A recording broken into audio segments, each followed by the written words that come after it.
Hi everybody, I am Husky Light. Thank you for stopping by. As promised, the interview with Reuben Langdon that I mentioned on my channel was coming up. It's been done. It's here for you to watch. I'm doing the introduction here because basically what happened when we started talking, Reuben and I just started recording because we were having such a good. It's really not like an interview. It's more like this, just a very deep spiritual chat about things, and I wanted to keep it as natural as possible. So rather than me coming in with this introduction that I usually do on an interview, which it actually changes the tone of how you speak to somebody when you do this, and I didn't want to do that. I didn't want to break the flow. So I just started recording. So you're going to see it from the moment I started recording. We spoke together before the interview, before I started recording and after. So I've had to sort of chop off the beginning and the end bit sort of thing. But I've recorded the main gist of it, which is pretty much near a good 2 hours of talking about, we've gone deep into channeling, magic mushrooms, psychedelic, shamanic medicines, parallel universes, other beings, the ascension process, meditation. We've gone pretty deep. We've gone into quite a lot of sort of flowed into a lot of subjects throughout the interview. So it's really, really interesting, and I hope you enjoy it. And for anybody who doesn't know who Reuben Langdon is, without going too much into his professional background, because I know a bit about it, but I'm not an expert on his professional background. I know he is a film stuntman, and he does a lot of the the CGI stuff for video games and things like that. He was in Avatar. I think he was in Pirates of the Caribbean. He's done cameo roles in different things. He's stunt doubled for Jackie Chan, I think. A lot of stuff, but his real passion on the other side when he's not working is about everything that we talk about today in the interview. And he was one of the main people who started the citizens' hearing on disclosure as well. And for anyone who doesn't know, I'll just read out what that was. It was an unprecedented event. There was researchers involved, activists and military witnesses representing 10 different countries.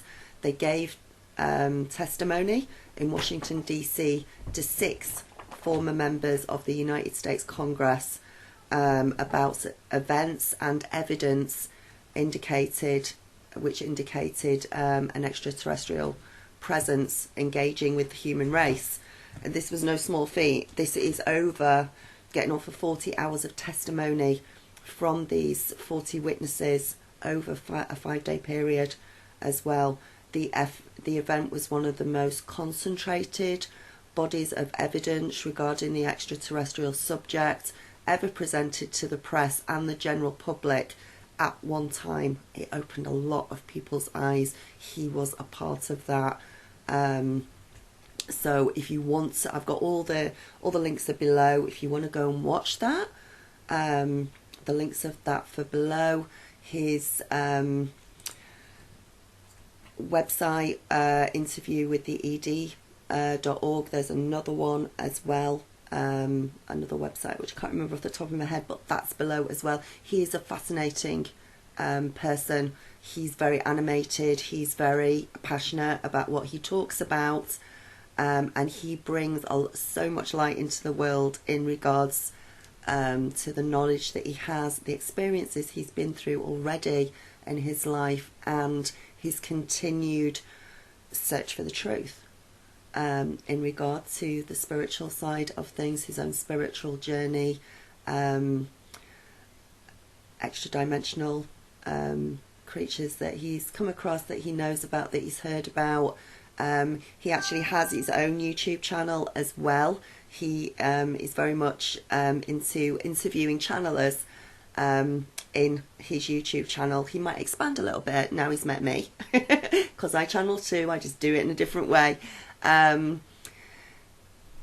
In his episodes on his YouTube channel, he focuses, each episode focuses on one particular race or collective of beings, or an actual being who channels through a particular person or persons. So the goal for that series that he's doing, and he's done some documentary, I think he's in the middle of a documentary now as well, is to receive the answers to the questions that people have been asking since the beginning of time, just about forever.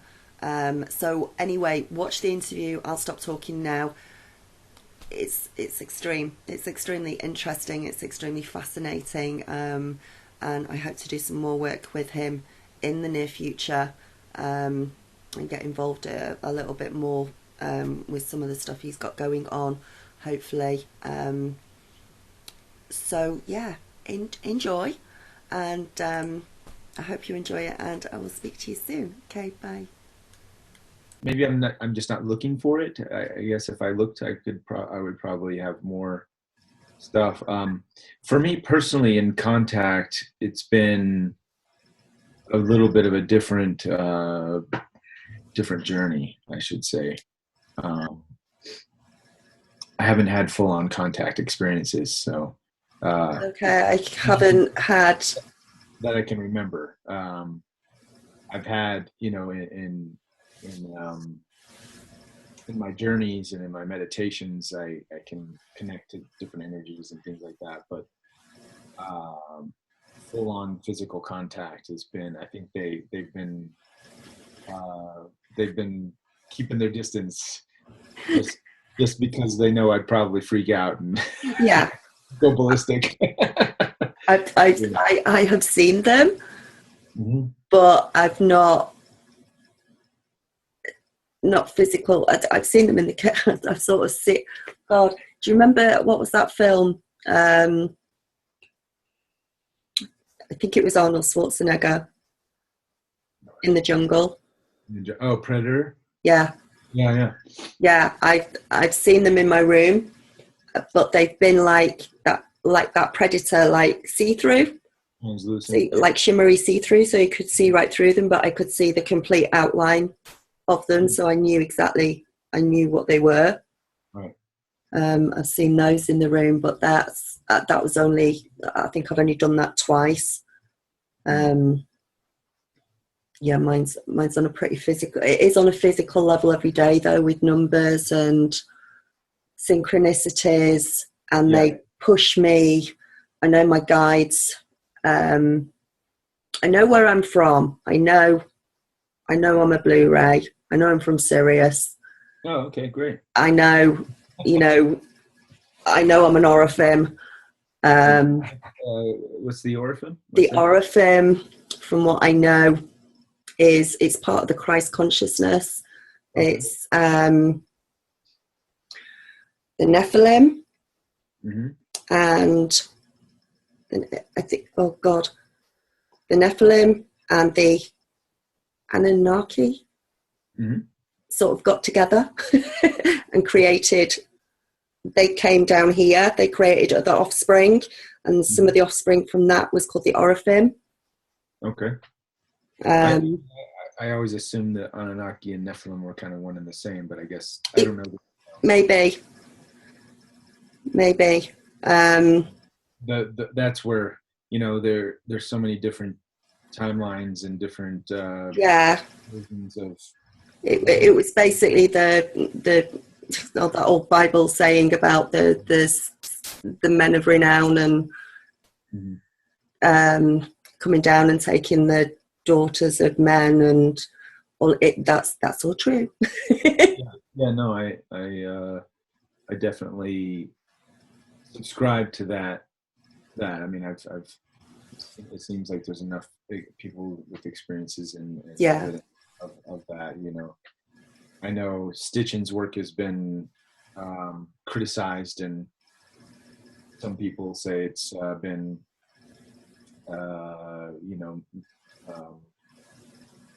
sort of misinformation, or he was misguided, and disinformation, you know. So I know it depends, you know, there's different people saying different things, and it's you go with what resonates with you. Yeah. and Yeah, and I think for the most part, nearly everybody is sort of on the same track. We're all going down the same, slightly different roads, but all to the same destination. yeah, If that yeah, makes sense, it's we're all sharing this collective consciousness. consciousness experience in this fourth dimensional earth reality. So but you know, where we came from and where we're going is, you know, individually I think it still is up for interpretation, because we all are sort of creating our own realities in every moment and every second, and all that we can verify is right now, right now we're having this moment. In this moment we're having this collective experience. Down the road, or even in the past, we may have all come from different timelines, different realities, different possibilities. That so for some people to say, well, this is how it is, well, that's probably how it was for you and your experience. And you know, and I think there's a lot, and you know, my understanding now of timelines and different and how we sort of co-create our realities. I think it's very, you know, we all come from probably similar backgrounds, similar things, similar resonant experiences, but the details, I think, can be different for each one of us. Yeah. Yeah, I think the details for each one are slightly different, because we're all here for we're all here doing our mission slightly differently, in a slightly different way. It's like when you interview the channelers. Yeah. I'm actually being led that way. So I'm sort of I'm in learning mode at the moment with the channeling. And I channel anyway, because obviously I do readings just in order to get by while I help people with the awakening as well, and the twin flame stuff and all the rest of it. But so I do channel. I've started in my meditations, sort of I'm going that direction. I'm just not ready to come out with it yet. Yeah, and likewise, I think you know, we all have the capabilities. We all channel. We're in that whenever we're sort of in our joy and in our highest excitement, and let go of the ego. We're sort of channeling information, whether it's in an art form or in a, you know, a Healing or you know, all that stuff. We're tapping into that infinite creator, you know, our higher selves. But yeah, for me, the channeling stuff started around the time I was producing the Citizen Hearing. You know, I was getting amazing information, testimony from the researchers and from the people who actually, you know, the government officials and government people who had these experiences and were in. Do you want to go into that a little bit, back to the Citizen's Hearing and yeah, absolutely, how all of that started? Wow. So I sort of had my experiences back in my one sort of experience in 2007. Yeah. I saw a number of UFOs, unidentified flying objects in the sky. Not just sort of mind blown. And go on, what were they like? How big were they? They were quite small. They were just like little specks in the sky. But there was, you know, it started with a few, and then they more and more appeared. And I was like, that's the weirdest thing in the world. Why, in the middle of the day, are these stars? They look like sort of stars. In the middle of the day, cool. And I was like, that's the most bizarre thing ever. And I watched them for about 45 minutes until they eventually all disappeared. What were they doing in the sky? Were they zipping about or just moving?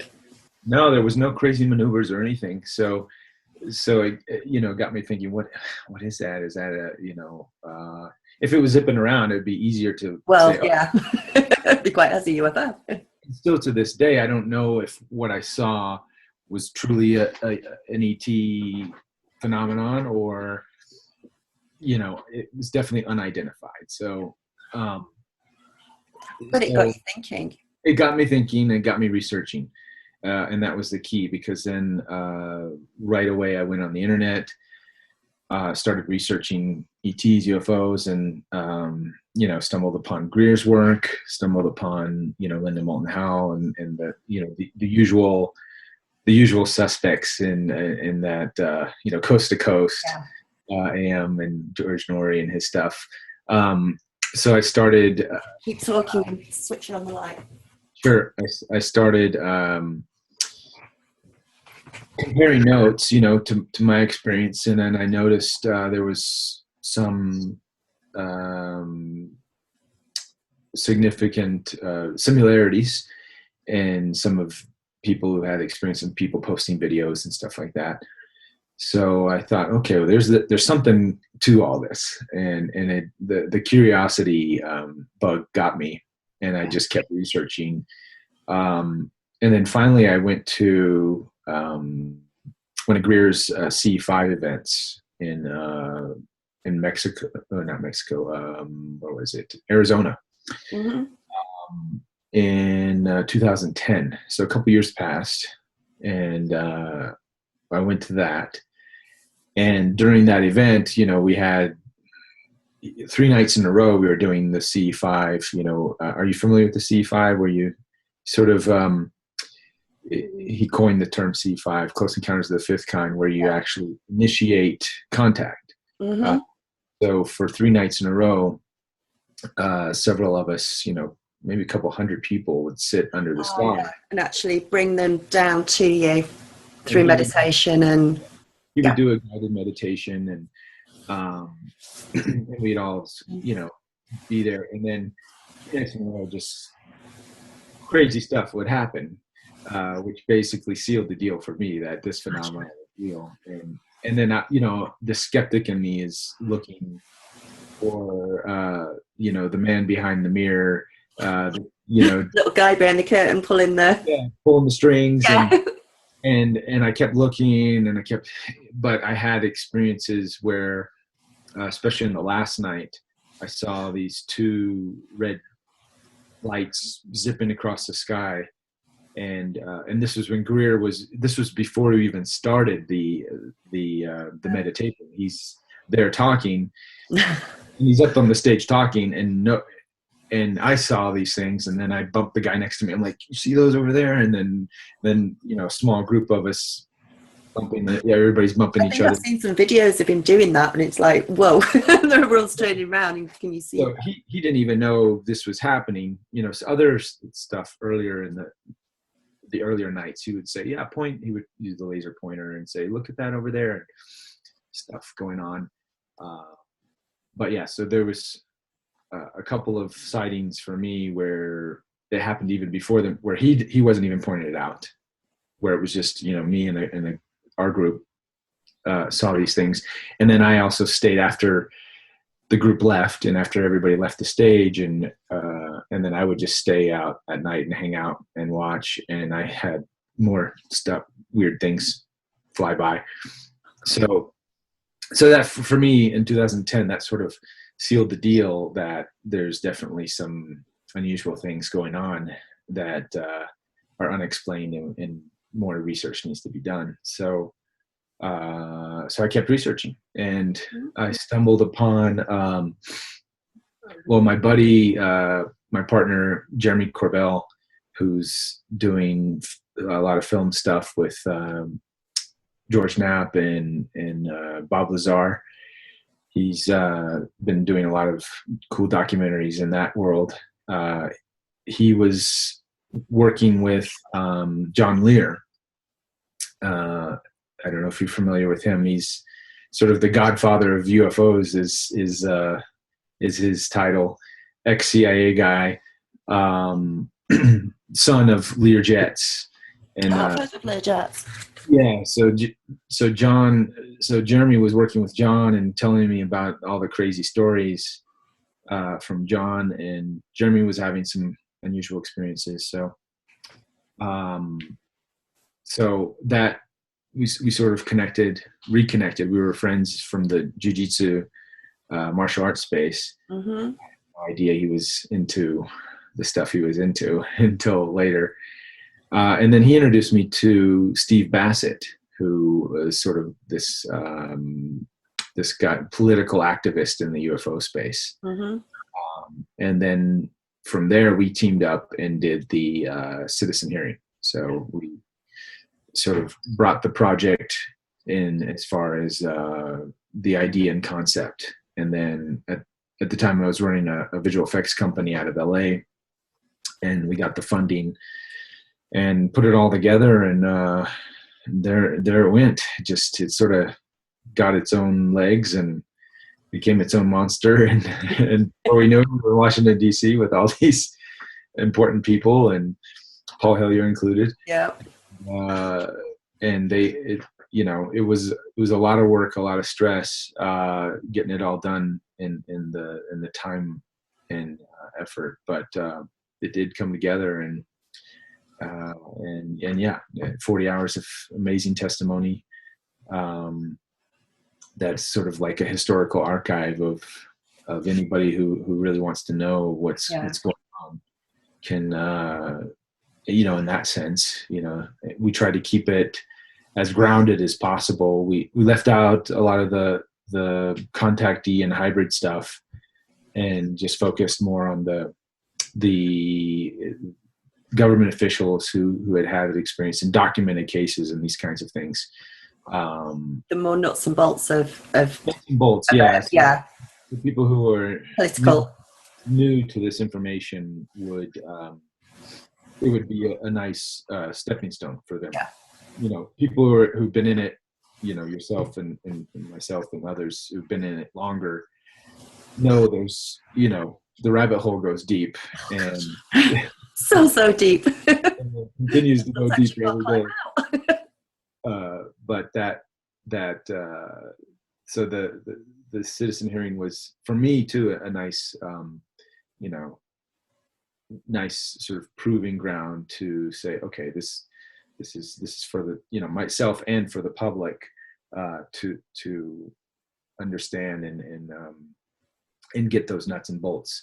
But the questioner in me wanted to know more, was always seeking, and then it was actually during the citizen hearing is when I started getting into the channeled information from Wendy Kennedy, Bashar, Palladians, and these other beings. And at first I thought it was kind of silly, but especially Bashar, because he's such a character.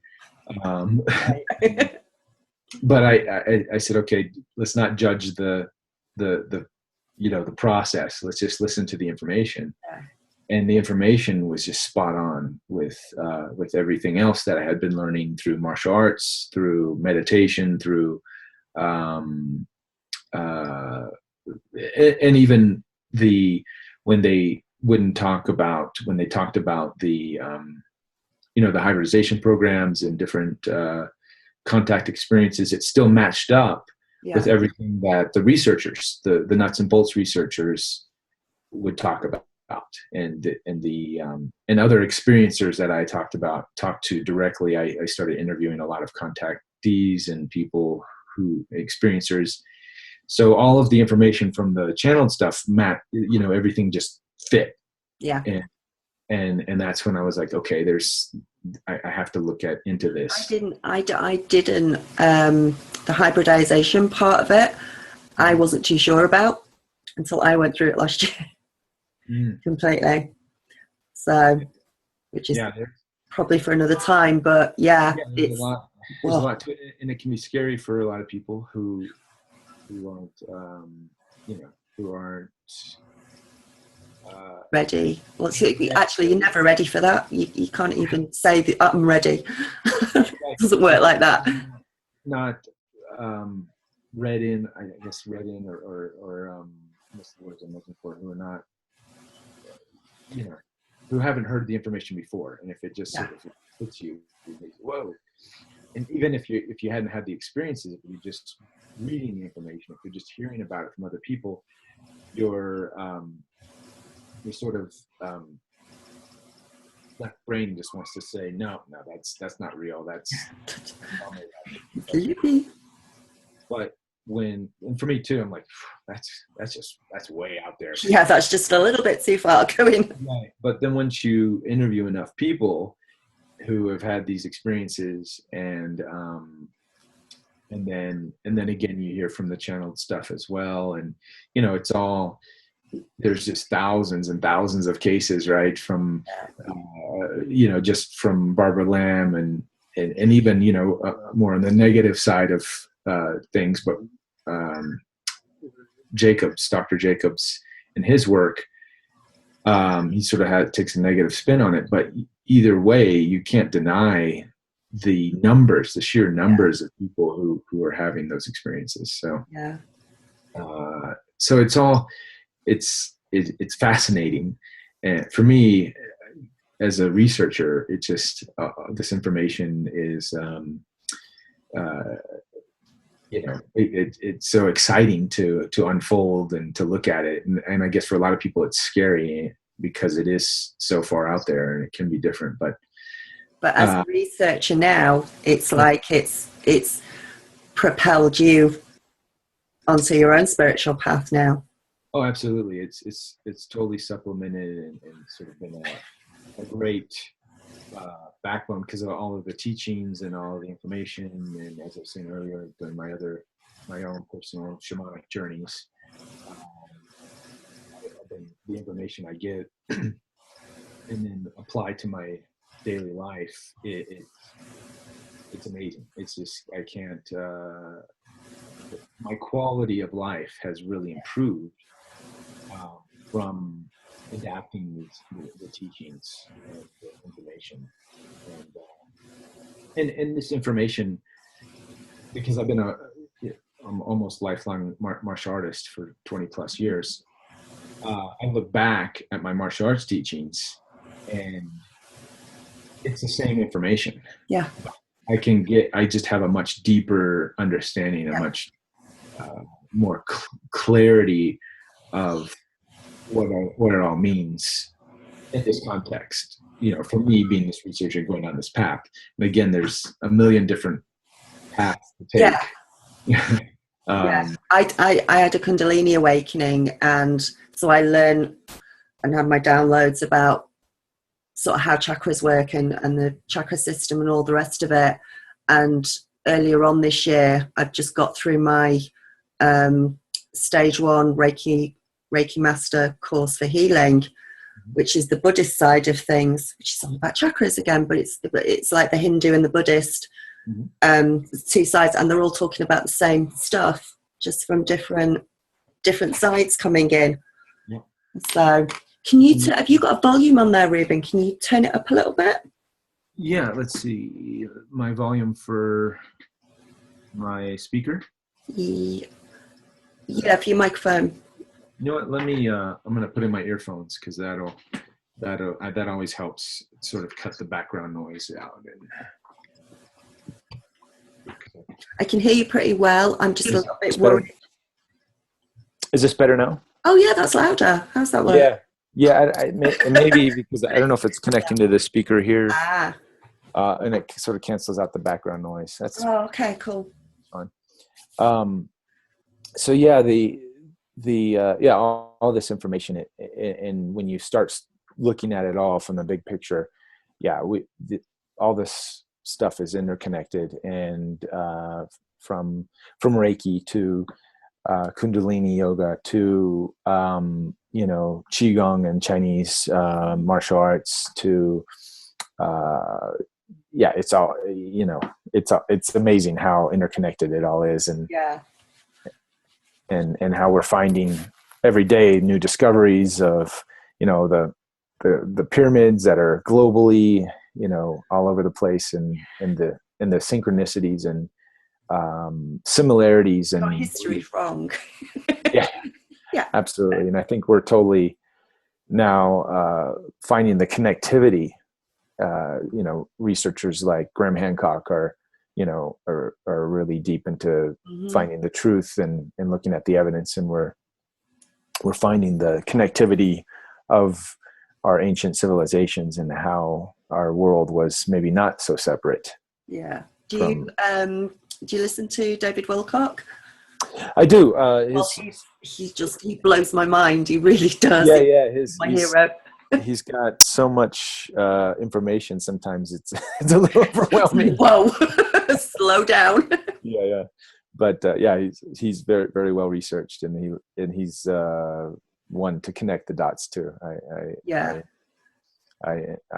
I'm sort of on a different path connecting dots in my own way, but I do from time to time get some of his information. It's good stuff. Yeah, hopefully they'll tell us what's going on soon. Down in Antarctica and that's all being slowly revealed as I don't know. He's sort of on a fast track path to unreveal that information, but I think on there's our mainstream scientists are slowly, new discoveries are being made every day, and it's definitely keeping a watchful eye on all of that stuff. So it's cool. I mean, every day it's amazing just to follow the news and to see the new discoveries and the new unearthing of different archaeological artifacts and the new story of our Earth history is sort of being retold in real time, which is fascinating. Yeah, the Darwin story is sort of going out the window a little bit, isn't it? Yeah. Well, and it sort of has to, as we, and this is my belief, is as we adopt our current belief systems, then our history has to match that to support that in this, in this dimensional reality, in this dense reality that we have. We sort of still believe in a linear time as it exists. So for our 3D monkey minds to process the changes that we're sort of unfolding now, then our history has to change. Yeah, if we're moving up into 4th and 5D, that history has to change to come with us, sort of thing. So we're sort of manifesting, in a way, we're manifesting a new history for ourselves, so we can tell ourselves a new story that supports our current, which supports our current beliefs. Exactly. So that's what's happening. That's the manifestation of what's coming out in what we didn't know about history. Exactly. So it's all molding itself to what we're coming to believe now. So it's sort of coming up with us. And right. It's very clever how it works. Yeah. So very amazing. So you can either look at it from the past perspective or the present perspective. Either way, it's going to work. But my new belief system is more looking at it in the present, and then watching the magic of the malleability of the past, because it is, so malleable, as well as the future, sort of fold and unfold to match the current paradigm of what the belief system. All these little things that we learn or come to or have the downloads for and come to believe, and then we're sat there sort of thinking, shit, nobody else knows this apart from us, and maybe we're just crazy. And then there's all this stuff unfolding from history that they're finding and the archaeology, and we're going, oh, hang on a minute, I believed that before you found it, and now you found it and it's real, and oh my goodness, this really is happening as we move forward.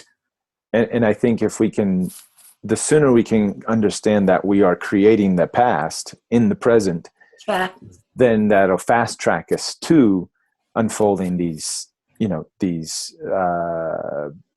new stories, the history to allow us to to really solidify the beliefs. Oh yeah, of course, you know, but for a lot of people, the other has to happen first. The past has to happen before the present. Yeah. Where I'm at a place in my life where I'm like, The you know, opposite way. the present happens and then the past. Yeah. And then the past matches up, and then there's the Mandela effect and all the rest of it. And yeah, it right. matches up. And the I always future think too. about these. I mean, we go through this journey, and we've got to drop people and situations that don't serve us anymore out of our life, and all of that sort of thing. And I always wonder about those people, because they're gone and they're disappeared. I wonder if they're on some sort of completely different timeline, different, like they've dropped out of our reality. Sure. And they don't believe in this stuff. So they're just in a completely different reality when this is real. Yeah, exactly. And we're and the cool part about the Earth experience is we can simultaneously have all of these different realities, right? These different belief systems coexisting. But the sort of my download from this past full moon ceremony was that the coexisting of these different beliefs is the separation is going to continue to get further and further away. Yeah. So I remember getting that. Yeah. It's like two Earths splitting into two, pulling away from each other. Right. And not to focus on the separation, but it's simply that those extreme differences in beliefs can't coexist in this new reality of, you know, this reality that we're talking about, where we create our reality in the now moment, you know, in the past is sort of molded to the present. Yeah. And then there's others who believe the past creates the present. Yeah, they have to look at the past to like what the future is going to be. So right now we sort of have a coexistence of these two and, you know, many more, you know, billions of different ideas and concepts and realities. But as we solidify our beliefs in this sort of new paradigm, then the paradigms are sort of separating. So we then are only coexisting with like-minded people, or, you know, which then again solidifies that reality, the reality of, you know, higher density, however you want to call it, of that our beliefs and actions actually create our current reality, as opposed to us being victims or circumstances to the circumstance, to the you know, to the external, you know, basically coming to the realization that our beliefs are creating the reality, and it's just a mirror, as opposed to, you know, the outside world is creating this thing. Yeah, happening to us. We're making it happen. Right. And the more of us that sort of wake up to that reality and start believing that, then those worlds eventually start separating, because they can't coexist in that. So, but they'll just carry on existing in separate places, or separate parallels, right? I suppose. Yeah, and in a different timeline. Exactly, and you say you worry, you know, what happens to those people. My understanding is those people they exist in that reality. What happens is you start to interact, if you're going to interact with those people, you know, those people, whatever that is. You're actually going to interact. They're still there. You're just not interacting with a version of them that is coherent to the belief structure that you're in. So it's not. And if all versions of them, if none of those versions of them actually are coherent with your belief structure, this current reality, then that person or that idea of that person will simply, disappears. Disappear, not be in your reality. But I think what we're going to see is people who may not be subscribing to these belief systems and stuff like that, and we're like, well, that person, whatever. We're actually going to start interacting, like they'll come around basically. Like, you know, we think, okay, somebody like Donald Trump, like this guy is so far from our reality.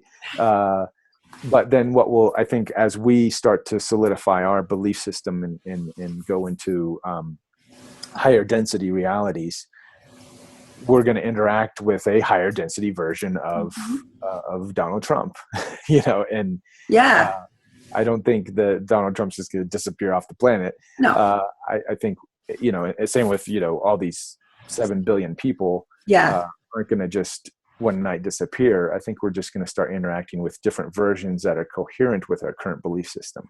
So hopefully governments and politicians and that sort of thing will slowly evolve to our way of thinking, to a better, more peaceful. Yeah, exactly. And that's dealing with things.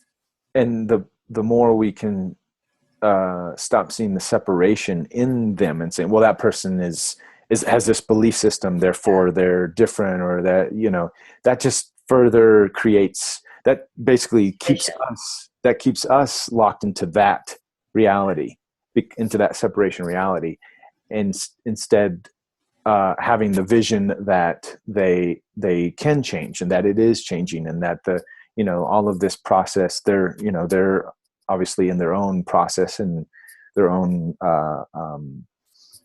unfolding of everybody's in their own sort of reality bubbles trying to figure things out, but holding a vision where they do figure it out, and where you do, what I like to do is always focus on the positive and to see, okay, instead of doom and gloom scenarios and this is the end of the world and there's no hope. Sure, if you hold that vision, then that's what's going to happen. That's the reality you're going to get. That's the world you're going to be in. But I sort of see, and I look for the pieces of our current reality that show signs of a transformative, easy. This is for example, Bitcoin, or new solar technologies and different things, where I look for things in our current reality that are signs of a shift and focus on those, as opposed to that person will never change, or that government will always be ridiculous. So it's so if you can focus on those sort of shifting points, then that's what in your reality and what we create. Because pretty much at the center of every single person is everyone wants the same thing. We all want love and peace, and that's at the center of every single person, pretty much, regardless of how many layers of, ego and experiences and stuff that they've built up over the years, and defense mechanisms and programming and all of that. We managed to break it down through an awakening and through our processes. So there is always that hope that they will as well, and maybe they'll do it a little bit slower than everybody than others. Sure.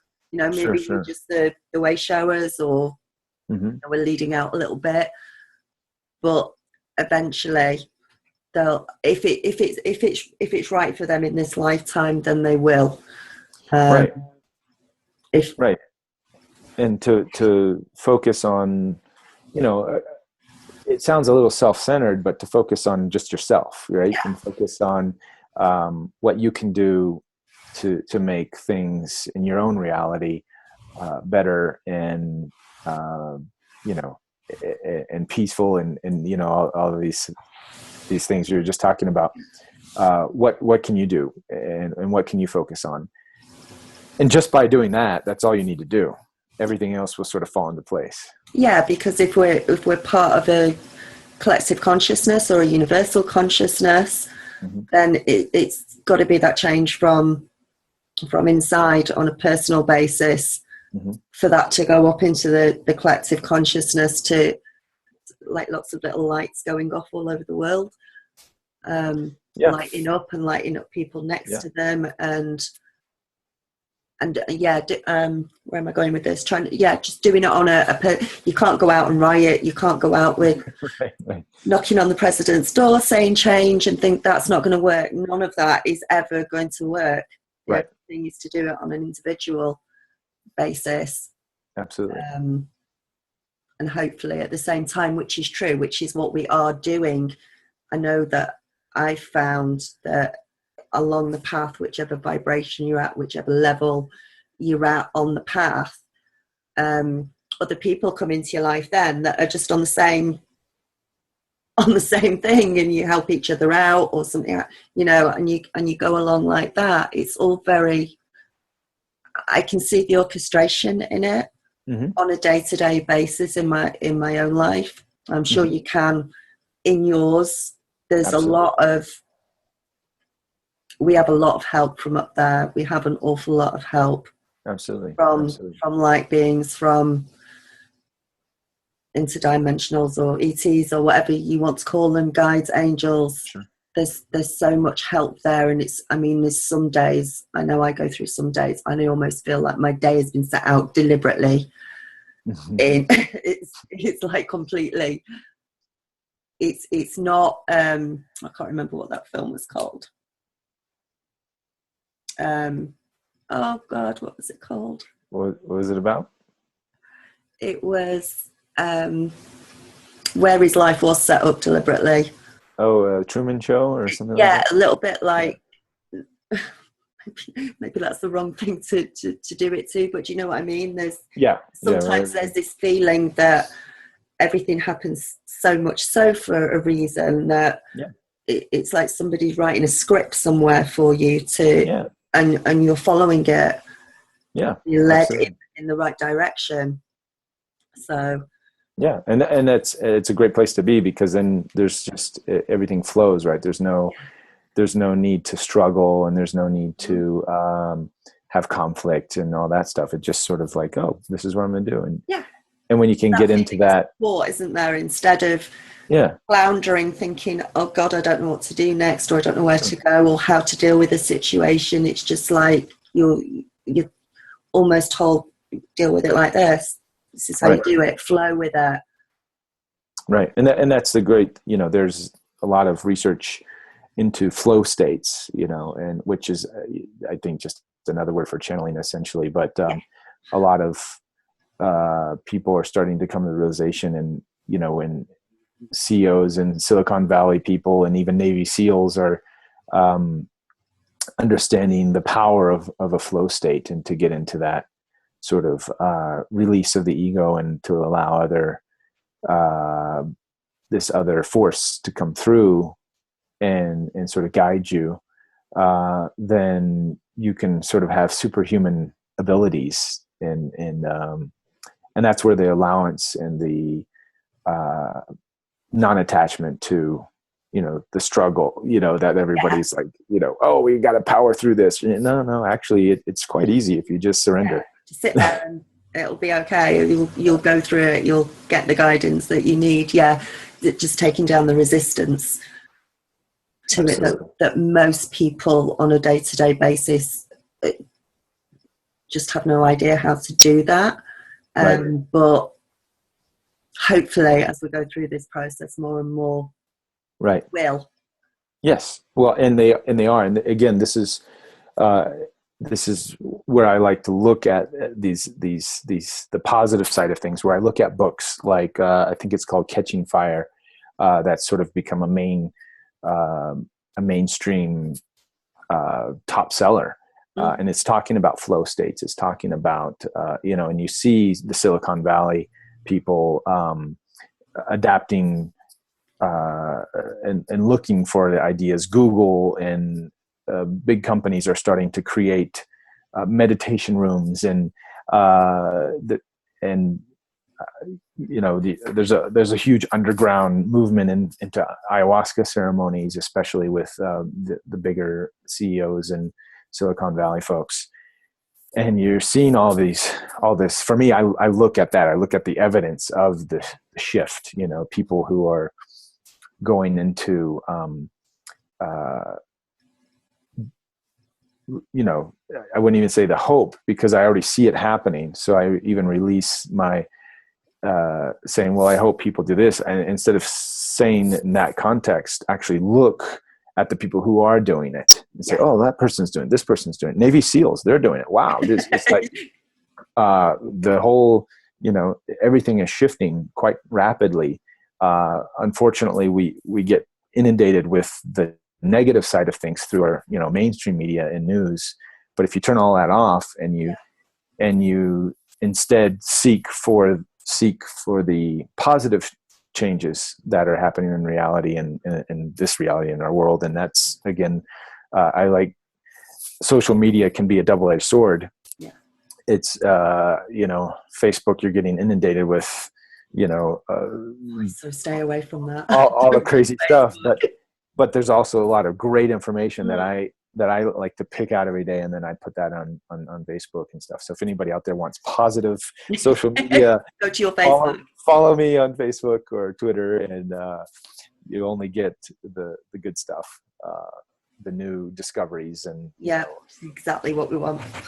and people who are making big changes in this world through innovation and scientific discoveries, and basically the mainstream version of what we're talking about, right? Yeah. We're talking about extraterrestrial contact and new, creating our own realities. Well, there's all this mainstream evidence in quantum discoveries on a daily basis through experimentation, legitimate scientific experimentation that are, again, solidifying the idea and the concepts that we're talking about in that reality, in that world. So I always say, for people who are sort of doubting a lot of this information, I actually do a presentation at comic conventions where I talk about what is reality, and I don't bring up ETs at all. I just simply go through all the scientific discoveries in quantum physics and quantum computing and all this, new innovative stuff that's coming out. And I just go to, and I like, look, this is what scientists are coming to the conclusion that our reality is this. We're making it up as we go along. Yeah, like we were talking before about the past having to match up now to what we believe in, and we're getting the evidence of that through what these scientific discovery and what they're saying now. Yeah, they're coming. It's like they're coming around to our way of thinking, to things we already know, and they're like, oh, actually, yeah, you're right on that one. Right.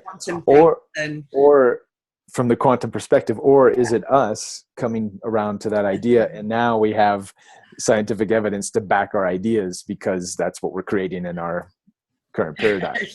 Which way around is it exactly? Right. Chicken before the egg, or the egg, same thing. Yeah, that one could drive you crazy if you start on that. Well, it's both. That's the thing, and that's that was another big aspect of my full moon download was, it is both, and we do live in a dichotomy reality where you can have two things existing at the same time, and the more we can sort of adapt that understanding of reality, and instead of this or that, it's both, and the both concept, the more we can really we can adapt that and not push away one or the other, then that helps to free up and helps us to get into these higher density realities. When you when did you start? Was it when you did the citizens disclosure that you sort of started? You started with the downloads and the spiritual growth, or did you? Well, I'd always been meditation, or Well, I'd always been, for the past 20 plus years, I've been a martial artist, and with martial arts comes the inner, the inner search, Oh, yeah. with, you know, my heroes, Bruce Lee and, Jackie Chan and these guys, but, but, uh, but with Bruce and with most basic martial arts training, there's a going within aspect, and that's the discipline of meditation. A lot of martial arts focus just on the external, but the majority of them, it's both an external and an internal journey. And the better martial art teachers, I think in my book, try to explore both. And when you're challenging yourself physically, you have to find that inner, you have to go within to get the power to have the physical, discipline. So, guys like Bruce Lee have always been, an inspiration for me, and especially early years. So studying a lot of, his teachings, which he got from, guys like Lao Tzu and Krishnamurti and, Alan Watts and, Miyamoto Musashi, and these ancient old, well, Alan Watts not that ancient old, but, these old, philosophers and teachings. And so I had sort of that background, which helped me, as I got into the extraterrestrial stuff. And then, then I started, as I was saying, getting into the channeled stuff and experiencers and psychics and, all of that stuff, started, it all sort of connected. It was no really, they were all telling the same story in just, again, different ways. So the transition for me wasn't any kind of, it was very gradual, and it wasn't anything too big or jolting, other than that day I saw those things, whatever they were in the sky, that sort of jolted me and pushed me, I said, back onto my journey of trying to figure out things, and then on the external world, and then that search in the external, brought me into the internal, sort of like a martial arts, journey training. Yeah. And I've sort of been on both, again, going back to the both, it's not one or the other, it's the internal and it's the external, and one reflects the other and vice versa. And there, you can go the external path to find the inside, or you can go the inside to manifest the outside. It's all a mirror, everything's reflected back at you. Whatever's going on inside, it gets reflected on the outside. Yeah, exactly. And but I did, right around when I started producing the Citizen Series in around 2010-ish, I'd sort of gotten away from my internal studies with martial arts, and it just been more focused on the internal, and that sort of doing the CE5 work with Greer, and sort of got me back into meditation.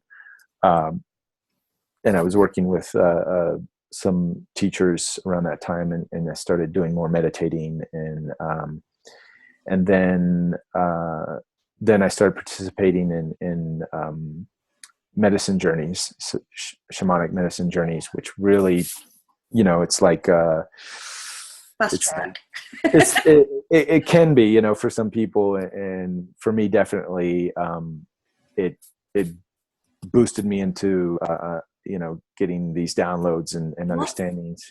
What's the experience? What's it like to what sort of experience is it? Well, what sort of experience was it for you personally to do that? What?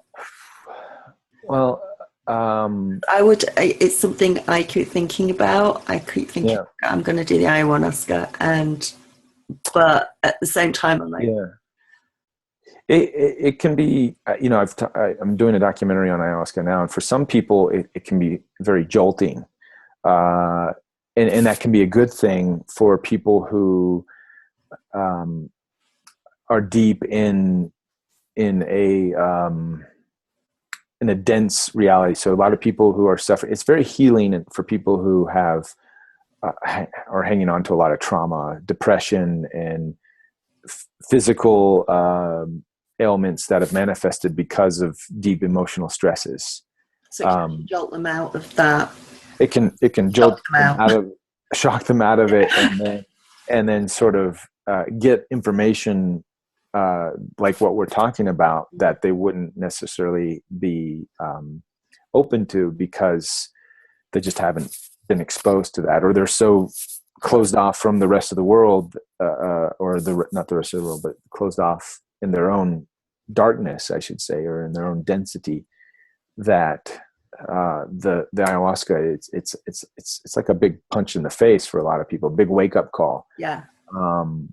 For me, because I had this gradual, the martial arts training, the meditation training, so when I got into the States, I used all of that training and also my awareness and understanding of, ETs and listening to the channeled stuff and trying to integrate all of that stuff. So when I go into these altered states with psychedelics, then I sort of have a frame of reference that I can navigate in these worlds from that place. And so for me, it's been not as jolting. I've had some jolting experiences, but talking to some other people who maybe haven't had the process that I've gone through, the education, I guess, in meditation, it can be quite jolting. And I do say, use caution. Anyone who does decide to go the path of sacred medicines, they can be very powerful and jolting, and not for everybody. And I've seen some people who have had some negative experiences just because it was so powerful in and pulling them out of reality. Overall, if done in a with high intentions, good intentions, and that's why I really say for everybody who wants to go through that journey, find an experienced practitioner, shaman, someone who's used to navigating those worlds, and make sure you're in a safe environment and with someone who has experience with that, and do it in that setting, because by yourself, without proper guidance, you're opening yourself up to a lot of stuff, and I've seen it. I've seen entities. I've seen other not so positive beings try to get in during these times, because you're an open portal at that point. Yes, yeah. So you're definitely opening portals with the sacred medicines, and they're called sacred medicines for a reason. And the shamans go through the ceremonial practices to create sacred spaces, sacred portals, so the journey is safe. For a reason, know. So I just know a lot of people are like, oh, let's go, let's go do some of that. Let's go have some mushrooms or down some ayahuasca, and like, okay, yeah, that's great, but make sure you do it in a safe way. So, I think for me, I that extra jolt for me is it's been good to help break up my construct of reality, because I'm also a very big skeptic in a lot of ways, and I'm always looking for evidence and things like this. That's healthy. Sure, yeah, it definitely. And at least for me in these altered states, I'm able to. It's more of an experience, and I think that's why they're so powerful, because you go into these altered states, and it's one thing to be told something. Yeah. It's one thing to listen to a channel or a guru or a teacher, and you're told this and that. but it's the journey, it's the experience. And that's why they call, when you take these medicines, they call it a journey, right? You're going on a journey, and you're experiencing it for yourself, in a, in an altered state, but you're experiencing these different concepts and ideas. And for me to have the background that I have, like I was saying, I'm able to navigate a little bit better in these realms to go on this journey and to experience concepts and ideas like we're creating our own reality in real time. To, again, through quantum physics and all this stuff, we're told all this stuff, but to actually go through that process, and then whatever you learn in that realms, you bring that back into this realm, and then you integrate it. So it's all about integration.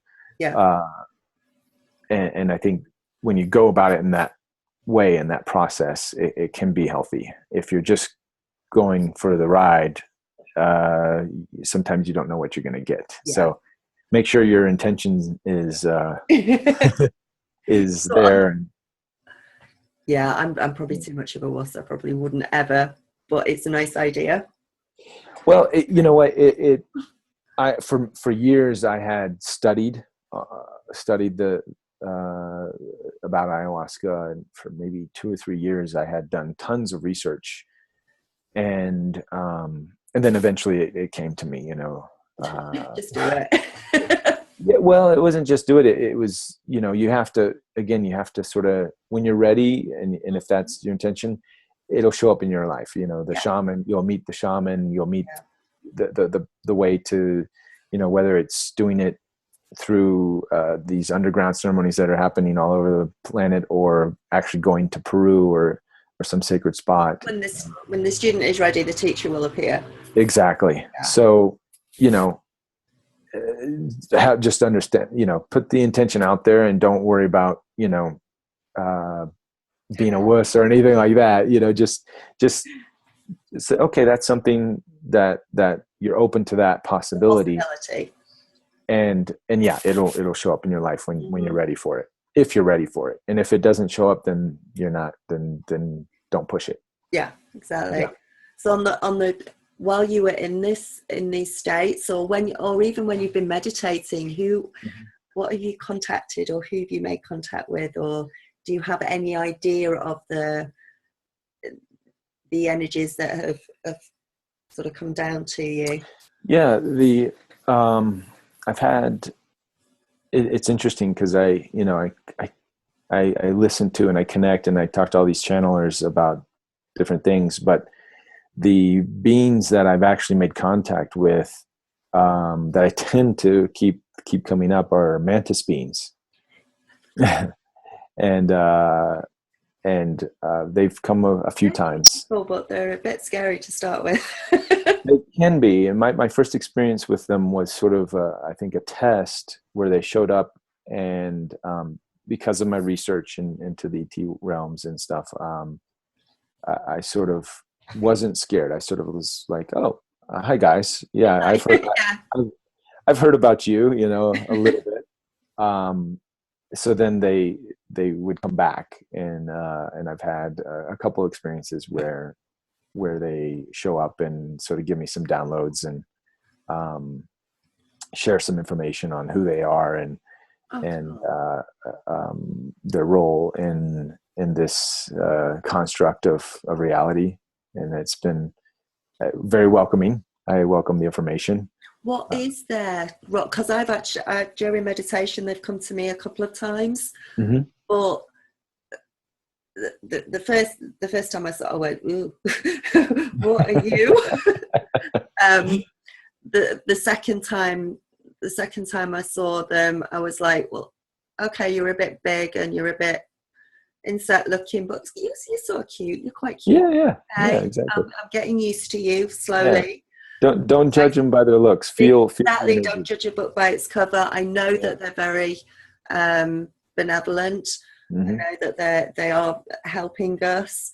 That's sort of as far as I've got with them, because I think they're probably taking it a bit slow with me, because I'll freak if they start talking to me. So bad. They have to take everything slowly with me, as I'm like, stop it, I'm not listening, I'm going now, that's it. I'm not coming back. What sort of I don't know, downloads or what impressions did you get from them? Well, I think there's, like with all of the beings out there, there's different densities, different levels, so there's different interactions with, depending on the state of evolution, some are physical, some are non-physical.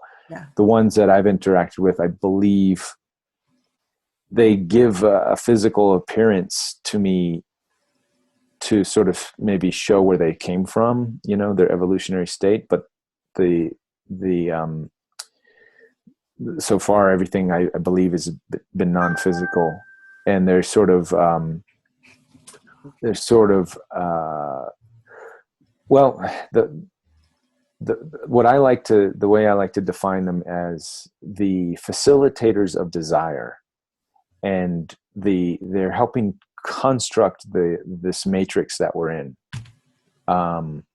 They are almost so they're very high up in the evolutionary scale, at least the ones that I've interacted with. I know there's more physical ones that I got the feeling they weren't just ancient, they were extremely like some of the oldest beings on in our reality, in our construct of reality.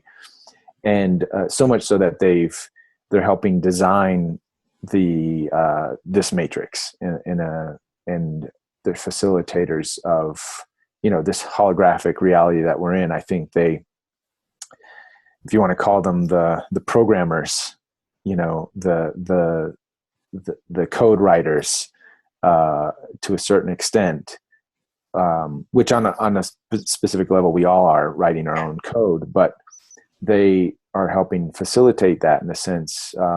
Like I was saying, the desire facilitators, I've seen them, the way I've seen them, or they've shown it to me, is when we have a specific desire, and how the universe sort of manifests. Its way around to you. There's an actual being, the mantis beings, that understand that desire, and they help connect the dots. So they'll find another being on the other side of the planet, or another consciousness somewhere, wherever it is, and they help connect those desire energies. So somehow they're like, they're playing the game, and whether that's so they're seriously helping us to create. Mm-hmm. Yeah. There's in one way they're, I'm sure they're aspects of us, but have you ever heard of like these strings that are attached to people? And have you ever seen that? The cords, This cords, So what I've seen is they actually connect those cords. They help connect the cords. What, to another person? Okay. So if you have a desire, and that intention or that feeling or whatever that is, that emotion emanates from you, that's sort of a cord that's sort of coming out into this sort of like funnel. And then they see that in another person that would match. So they're sort of matchmakers, they're, online dating, doing that in a matrix sense. Yeah. So they're helping to connect those cords. Oh, wow. Whether, which is the desire for not only our ego, but our higher self. And I think they do it in a way that, for our evolution, but and they're not judgmental about it, so they don't have a position of whether this is going to be good for you or bad for you. They're pretty neutral. They're very neutral. So in some senses, people see them as being malevolent because they are actually helping maybe the desires in a not so positive sense from one perspective, which could be from one perspective, oh wait, they're helping the reptilians, control or enslave people. But what they're doing is they're finding the desire of the people who want to be enslaved and connecting it to the reptilians who want to rule. And so they're actually helping create that reality, but they're also helping create this positive stuff that we would see. So they're very neutral in the way they navigate and act. And I think a lot of people put a negative connotation on them because they see certain them doing certain things. And they're like, well, that, I've seen them with the Greys. I've seen them with the reptilians. They're evil. They're bad. Well, they also hang out with the Pleiadians. They hang out with the Arcturians. Exactly. There's good and bad in all of them. Right. They're just facilitators of desire. Whether that's a positive or negative thing, that depends on the individual. That depends on the evolutionary state of wherever that person or that consciousness is. They don't care about positive or negative. They see all of creation as that's just their duty. That's their. But even if they bring in something that is, say you're desiring something which is actually negative for you, but you don't know that, and they bring that into you, then you're going to learn from that. You're going to spiritually grow from that. You're going to evolutionize from that experience, whether it's good or bad. Right. And you're sort of actually confirming my the downloads, or probably downloads of what I understand this creation thing to be. Mm-hmm. As in, it's a neutral. It's neutral up there. Whatever you desire or whatever you wish for, they just sort of turn around and go, "Yes, okay." We will bring it. The Maybe feeling, not the way you expect, though, or how you want it, but they will bring it in one way or another. Right. Up to us to discern and to decide what we want. Do we really want this, or do we exactly not? That's why we be careful for what you ask for, because a lot of times you're going to get it. and these beings are there to help us get it, and the way I see the energy that's associated with them a lot, and that I've associated them with is unconditional love. Yeah. And what is that? And that's, I tell people that motherly love that a mother has for a child, no matter what the child does. If the child murders or kills or does something horrible, there's still an unconditional love for that child, no matter what. And that's the same energy that our Mother Earth has for us. Mm-hmm. We're destroying the planet. We're doing whatever. The Earth, it still loves us unconditionally, no matter what. We're still the children of the Earth. Yeah. These mantis beings have that same unconditional love. I'm going all empathic for them now. I'm going to cry. Yeah, for all beings, whether it's a draconian that's trying to enslave, or whatever. It's unconditional in having no judgment. Yeah. It just simply wants to facilitate the desires of all, as a mother would, love its child, and it gives it a piece of candy, knowing that the piece of candy is probably not the best thing for it, but it sees how happy the child's going to be from it. Child will learn that it's not. And eventually, in small amounts, it's okay, but eventually, you want the piece of candy. Okay, we'll just keep giving you ice cream and candy until you get sick and you don't want it anymore. That's the sort of the learning experience that they're okay, you want that, we're going to give it to you. We're going to keep giving it to you. You want that cycle, and then you learn that that's not what I want, or you learn that I want that. And beings like, and I just I use the draconian, I throw that term out just as a term, not that all reptilians are bad or anything like that, but no, I think so. I've seen one of those as well, and I think there are good ones and there are bad.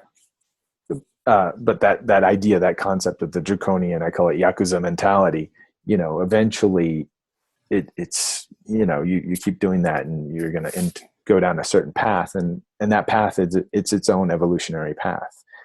Well, it's like everyone's saying the greys are bad, but actually the zeta reticuli, actually a lot of them are, that they have evolutionized as well. Sure. Yeah. And changed. Exactly. And so when they came to me, they actually showed me that they were a huge part of the Zeta human connection, Yeah. to facilitate, to help the Zetas connect to the human reality. Yeah. Like they were maybe aided in technology, or aided in you know, connecting those chords. Yeah. Because I believe there was a desire for the humans to evolve. And then there was the desire for the Zetas to evolve As well. Yeah. And so they help connect those dots and connect those worlds, you know, between that dimensional reality that the Zetas were in, and for us, and hence the hybridization programs and all that. That's a big part of it. So they helped with all that, you know, and if you talk to a lot of experiencers, abductees, temporary detainers, people who experiencers, a lot of them, if not all of them, will say, yeah, I was in a room and these little guys were working on me, and there was a tall guy in the corner, and you know, he had big eyes and sort of was a little bit different, more of an insectoid, you know, and they were just hanging out in the background, sort of making that happen. Yeah, the little greys are the workers, aren't they? And the zetas are they're the more empathic ones. They're the more right. And then, but I think of the greys. Well, I think there was the mantis beings. Version. The mantis beings were a lot of times in the room with all that going on. You know, I think helping. You know, depends on who you talk to, but yeah, I've talked to many people who've seen the mantis beings in the room with the little guys doing their stuff. Mm-hmm. So that's my experience with them on that level. You know, in addition to talking with other people in my series, I interview 2 mantis hybrid beings. Oh, cool. Who are, you know, they're more human, obviously, but they have probably, you know, 5-10% mantis being DNA in them, which, you know, we just said mantis beings aren't even physical, but there are versions, on an evolutionary stage, there are physicalized mantis beings that are not as evolved, but still coming from that lineage. Yeah. So, absolutely. And that's a fascinating interview, because I didn't tell them before the interview, I didn't tell them about my mantis experiences. So it was cool validation to sort of go through that interview and ask them questions, and then they're talking the same exact stuff that I'm like, oh, okay, this is yeah, or you've just given me confirmation on sure. That's really cool. Yeah. I love how that works. They're a bit bug-eyed, but they're nice. they are nice. They're loving, and if you can, which has been nice with my interaction with them, is they've helped me. Shown me their perspective. You know, this non-judgmental, unconditional, loving perspective on how they see things, and then, you know, so I can adapt that in my day-to-day life and have less judgment when I go out into the world and have experiences and see people. And you know. it's trying to integrate that into your own life and practically sort of use that advice on a day-to-day basis. Exactly. Really sort of thinking about how people react to you, or why somebody would do a certain thing, or you know, and just looking at it from all angles, instead of like, that person's horrible, or that person's this, or exactly. It's really doing it like that. It's wow, mantis, cool. Actually, I'm actually having a regression, my first one later on this month with Mary Rodwell. Oh, great. Oh God, yeah. Yeah, so she's told me I need to just write down a load of questions to ask while I'm in there. So I've got like pages that I'm gonna have to probably like shorten it a bit, but Right. there's quite a few. Condense down a little bit. You had one with I saw the one that you did with Barbara Lamb. Yeah, which was an unusual request. I've had regression work outside of Barbara that was very profound, and I got a lot of answers through. But you actually get the answers through to the questions that you asked them. Yeah. So with Barbara, it was a little bit different because, and for her, it was unique too, because the episode I did prior to that, I interviewed a channel who was able to channel through regression. So the hypnotherapist, they sort of stumbled upon this being, Han, through accident during a regression session with Steve and Mary, who was regressing him. This was, years ago when they first started. She was sort of asking, was there anything you want to say? And then all of a sudden this being pops through and starts going on. And then they started doing, they wrote a couple books, and they had several regression sessions with Steve. And Steve he's not like a channeler per se, like, Bashar or I should say Daryl Inca or Wendy Kennedy, who initiate themselves. They go into meditation and they sort of go into this trance, where Steve is just Steve, this guy who Steve's just Steve. Steve, and he's like, I have no idea what's going on. I just I go to these regression sessions with Mary, and then all of a sudden something comes through, and he's not even aware really when it's happening. So I saw that, I had that experience, and I interviewed them, and I was like, well, if they can do it, maybe I can do this too. So then and I knew Barbara from events and things in LA. Yeah. And I reached out to her and I said, hey, I've got an unusual request.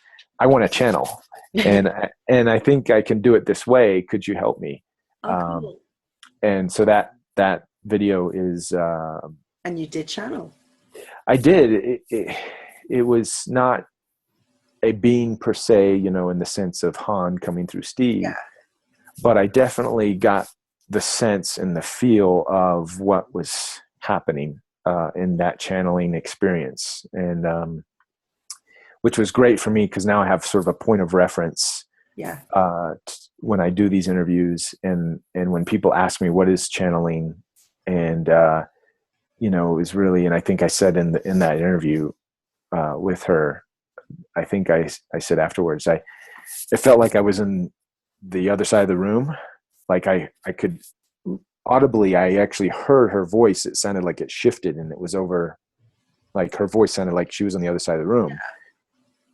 And I was in real time, my mind was being blown. I'm like, I know she's right here. I know I'm laying on this couch and she's right here. How can her voice sound like it's over there? And you're thinking that at the same time. I'm thinking at the same time as I'm just blurbering out stuff. And the stuff that's coming out of my mouth too, I'm like, wait a minute, that I have no memory of learning that information. Where is that information coming from? So it was a nice sort of first-hand experience of understanding what the channeling experience is like in that sort of semi-trance state. I was still present. I still could, hear the information that was coming out of my mouth. I had physical sensations. Barbara's voice was over here. I was aware of all of that stuff. Yeah. And I use Lisa Royale's analogy. I think she put it best. It's like we're driving our cars every day when we go out, and then when you take a back seat, when you take a ride in the back seat, somebody else is driving the car, but you still know you're going. You still sort of know where you're going. You can look out the window and you can still see and experience things, but somebody else is driving the car, and that's how it. I guess to really describe how it felt, it just felt like I was in the back seat, and we were going somewhere, and I knew where we were going, but I wasn't driving, so I didn't, I wasn't turning the blinkers on, going left or right. All that was sort of happening without me knowing. Oh, that's the back cool. seat. That's really so.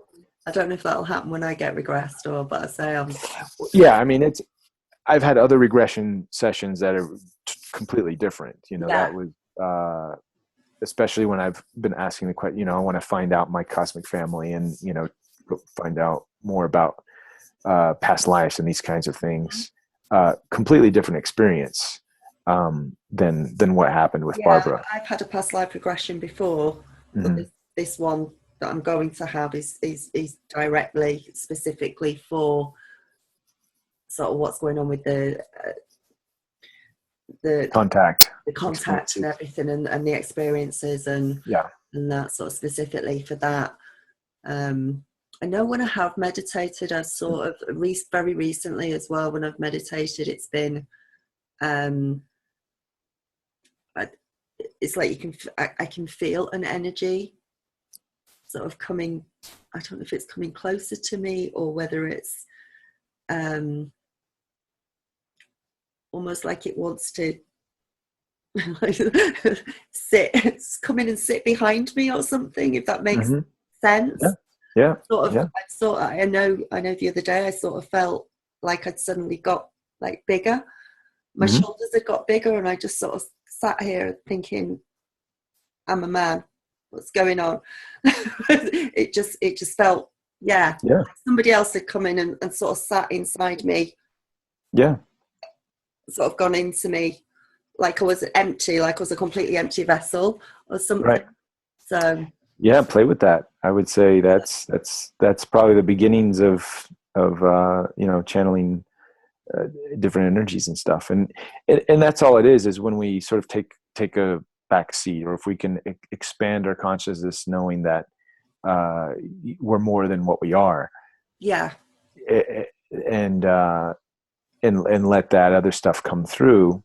They're just different versions of ourselves, and they have access to experiences that we just, being in this dense reality that we are in, we just have sort of cut ourselves off to that stuff. So expanding your consciousness and tapping into those things, I think it's exciting, it's fun, it's as long as we do it with the best intentions, so we're not inviting in any negative stuff. But right. But I think already just by the intention itself to expand, and you can only attract what you are. So if you're already resonating at a good place, I wouldn't even entertain the thought of anybody lower or wasn't that for my highest good to come and say hi to me. So exactly. I don't expect that. So you'll have a just like when, as I was saying with the sacred medicines, as long as you set the intention and you do things, I think you'll make some contact with some good stuff, good vibes. Good stuff. So where do you plan on going with all this? Are you just taking it on a day-to-day basis? Do you not really know where you're going? Are you I'm interesting. Never been asked that. For me, it's this journey, it's this unfolding, this remembering of who we are, who I am, and the excitement I get from waking up to these new ideas and realities. Recently, I've been doing the Wim Hof breathing method. I don't know if you've heard of. No, what's that? His name's the Iceman. He's sort of nicknamed the Iceman. He has all these world records for climbing Mount Everest in his shorts and being in ice for almost 2 hours.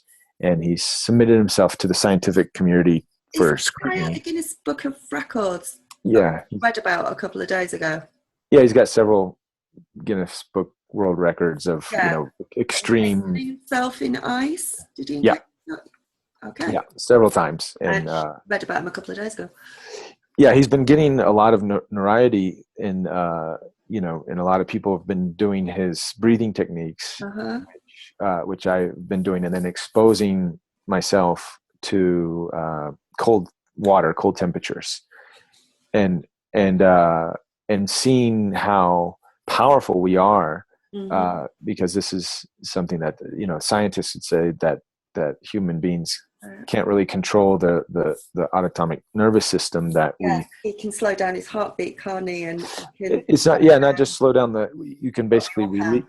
we can release adrenaline and serotonin and dopamine on command without the cortisol, you know, the negative effects of cortisol in a normal sort of fight or flight situation where you know, adrenaline is released. You're also getting the negative effects of cortisol, which can cause damage to your system. Yeah. Where he's sort of able to release the, you know, these different even DMT, which is in ayahuasca, and our brains produce naturally. Yeah. So it's basically tapping into the pineal gland and releasing all of this stuff on command to aid your body Mm-hmm. in staying warm in these extreme temperatures. And, you know, and it goes, again, this is both on the external. So on the external, you're exposing yourself to these cold temperatures, but on the internal, you're doing the breathing and you're meditating and you're finding out about yourself and your limitations, which there are no limitations, obviously. And so that exploration into these sorts of things, the Wim Hof method, you know, Chinese Buddhist monks doing the Tibetan monks doing the Tumo breath, you know, melting the snow around them and these kinds of things. All of this stuff fascinates me. And I guess my journey with this is to wake up to these things, try it myself, prove it to myself. Yeah. And therefore then proving it to the world. Hey, look, this is all possible. Yeah. We're only limited by our beliefs, our thoughts, and our emotions. Yeah. So if we can sort of gain control of all that and not be limited by that, then infinite possibilities, whatever you desire, whatever you can imagine is possible. And, you know, and I guess that's my goal with all this is just to sort of to just crash through all these to have these limiting barriers that we think we have that have been exactly put there through programming, and have fun with it. You know, I have so much fun with the breath work. I'm having fun. You know, these kinds of conversations really excite me and get me jazzed. Yeah, I know. They're really cool. So it's not the sort of conversation you can have with your neighbor, is it? Well, it's getting to be. You know, maybe not every neighbor, but you know, some of them. So it's fascinating to watch how fast people are now are taking in this information and are more open to it. And you have guys like Wim Hof who are breaking, you know, all the records and, you know, rewriting the science books, and the scientific community is open to it because they have to, you know, because a huge portion of the population are, you know, they're doing these things and they have to change their views. They have to simply because the world itself is changing. It's just doesn't work anymore. It's not right. And we're just not only is it you know, and I call it reverse cancer.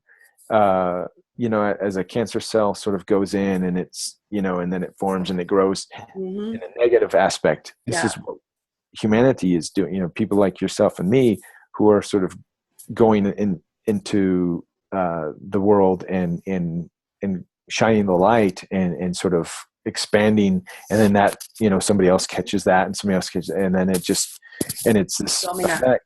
So then the science community has to rewrite the scientific books because there's so much evidence out there now that all these people are doing this and this is happening that they can't ignore it any longer. So instead of waiting for the science books to say, well, yes, this is possible, let's go and do the impossible, make it possible. And then the rest of the world will eventually catch up. And it's the same with the ETs and disclosure. I mean, look at how many people now have had experiences or are open to the idea. Even if they haven't had personal experiences, they're open to the idea because so many other people have had experiences. And It's almost an everyday occurrence now, isn't it? Yeah. And and we're getting there. The scientific community is saying, okay, it looks like there might be life on one of the moons of Saturn. Is it? Yeah. So they're like almost certain that there's life, and they're gonna make that announcement soon. Ages. Right. I think whatever they come out and tell us, they've already known it for ages, and they're just like, we better tell them now. Right. And that's because they don't want to freak out the rest. There's maybe 50% of the population that says, yeah, I know, but then there's another 50% that would freak. So they're sort of waiting again for the rest of humanity it's not, disclosure is going to come within, not from without. And that's with all aspects of everything, right? Mm-hmm. It's going to come from within, not from without. And the more we can wake up to that fact, the faster basis. Yeah.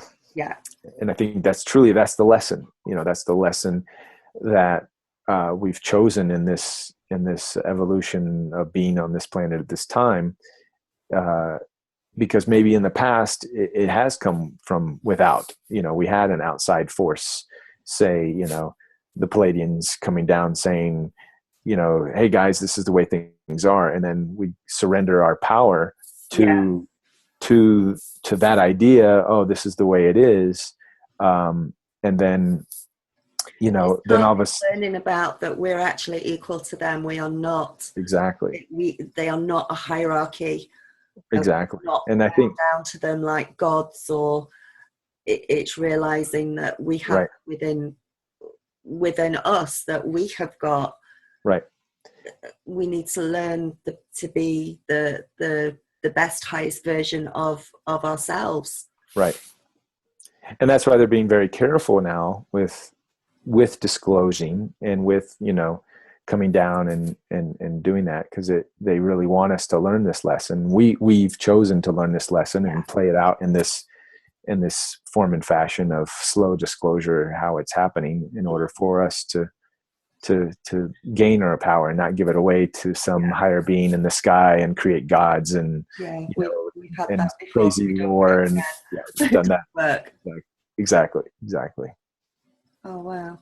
Yeah, I think the faster that we do it, and the faster that we get to be the highest versions of ourselves, the faster disclosure will come. The more and more of us that do this, exactly, it will spread, and that will just speed it all up and bring it through faster. So hopefully we will see it in our lifetime. Oh, absolutely. I have no doubt. That'd be so cool. And I guess that's where I've gone with, from the citizen hearing on disclosure, trying to do this external big hearing, and which is great. But since then I've gone more within. I'm like, no, I see disclosure is not going to come from some government. It's going to come from within. Even work. Even for doing all that and getting it together and getting all those hours, it's as amazing as all of that is. It is. There are still people out there that won't believe that yet. So it's an internal journey. Yeah. Ultimately, all life is, right. Everything, all aspects of life is an internal journey.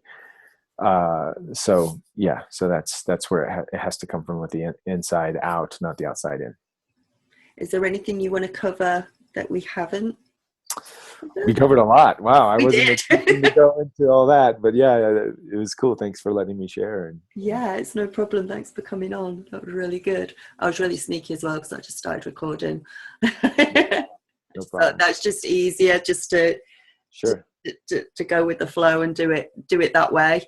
Absolutely. Otherwise, I just start getting all tongue-tied and, hey, I'm Husky Light and this is that. It's just easier to do it that way. But I'll put all your links down below and sweet, and together for you. I'll definitely share. Cool. This has been a positive talk, so I'll be sharing it on social media and getting it out. Oh, thank you. Yeah.